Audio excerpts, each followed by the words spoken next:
Balakrishnan cinema പ്രവർത്തക ഭാഗ്യലക്ഷ്മി പറഞ്ഞ കാര്യങ്ങൾ സ്ത്രീകൾ എടുക്കേണ്ട ഒരു കോൾ കൂടിയുണ്ടല്ലോ. അതായത് വാതിലിൽ മുട്ടുമ്പോൾ ആ വാതിൽ തുറക്കേണ്ടതില്ല, അല്ലെങ്കിൽ വാതിൽ തുറന്നിട്ട് നീ എന്താടാ ഇവിടെ എന്ന് തിരിച്ചു ചോദിക്കാനുള്ള ഒരു ചങ്കൂറ്റം കാണിക്കാമല്ലോ. അവസരമല്ലേ പോവുകയുള്ളൂ, സ്വന്തം അഭിമാനമാണോ അവസരമാണോ വലുത് എന്ന് തീരുമാനിക്കുകയും ഇത് തുറന്നു പറയാൻ തയ്യാറാവുകയും ചെയ്തു കഴിഞ്ഞാലും അവിടെ പ്രശ്നമുണ്ട്. ഉണ്ണി ബാലകൃഷ്ണൻ, അവർക്ക് ഒരു കോഡ് നെയിം ഉണ്ട്. നേരത്തെ നമ്മൾ സംസാരിച്ചപ്പോൾ പറഞ്ഞ അഡ്ജസ്റ്റ്മെന്റ് ചെയ്യുന്ന ആൾ എന്നതുപോലെ തന്നെ മറ്റൊരു ടാഗ് ഉണ്ട്, മീ ടു പേഴ്സൺ. അതായത് പെട്ടുപോകും എന്ന മുന്നറിയിപ്പ് നൽകിക്കൊണ്ട് അവരെ ഒഴിവാക്കുകയാണ്. ഒന്നുകിൽ ഒരു പ്രോബ്ലം മേക്കറായി അല്ലെങ്കിൽ ഒരു മീ ടു പേഴ്സണായുള്ള ഒരു ടാഗ് അങ്ങ് ചാർത്തി കൊടുക്കുകയാണ്. എപ്പോഴും സ്ത്രീകളെ ഒതുക്കാൻ ഏറ്റവും നല്ലത് അവർക്കൊരു ടാഗ്, ഒരു പ്രോബ്ലം മേക്കർ എന്നൊരു ടാഗ് ഇട്ട് കൊടുക്കുന്നതാണല്ലോ. അത് നിലനിൽക്കുന്നു എന്ന വിവരം കൂടി ഈ റിപ്പോർട്ടിൽ ഉൾപ്പെടുന്നുണ്ട് ഉണ്ണി ബാലകൃഷ്ണൻ.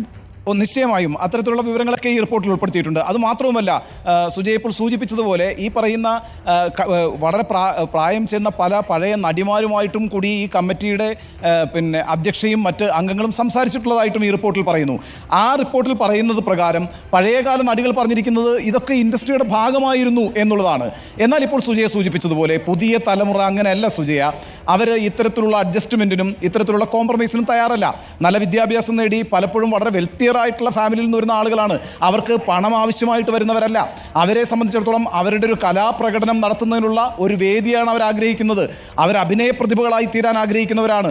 ആ അർത്ഥത്തിൽ നല്ല വിദ്യാഭ്യാസവും സാമ്പത്തികമായി മെച്ചപ്പെട്ട സാഹചര്യങ്ങളിൽ നിന്ന് വരുന്ന പെൺകുട്ടികളാണ് യഥാർത്ഥത്തിൽ ഈ പ്രശ്നം ഉന്നയിച്ചത്. നമ്മൾ പറയുന്നത് ജൂനിയർ ആർട്ടിസ്റ്റായിട്ട് എങ്ങനെയെങ്കിലും ഈ സിനിമാ മേഖലയിൽ വന്ന് തൻ്റെ കഴിവൊന്ന് തെളിയിക്കാൻ ശ്രമിക്കുന്ന വളരെ പാവപ്പെട്ട പശ്ചാത്തലത്തിൽ നിന്ന് വരുന്ന അങ്ങനെ വലിയ വിദ്യാഭ്യാസമൊന്നുമില്ലാത്ത ഒരുപാട് പേരെയാണ് ഈ പറയുന്ന മാഫിയ അവരുടെ സംഘത്തിനകത്താക്കുന്നത്, പെടുത്തിക്കളയുന്നത് എന്നുള്ളൊരു യാഥാർത്ഥ്യം നിലനിൽക്കുന്നുണ്ട്.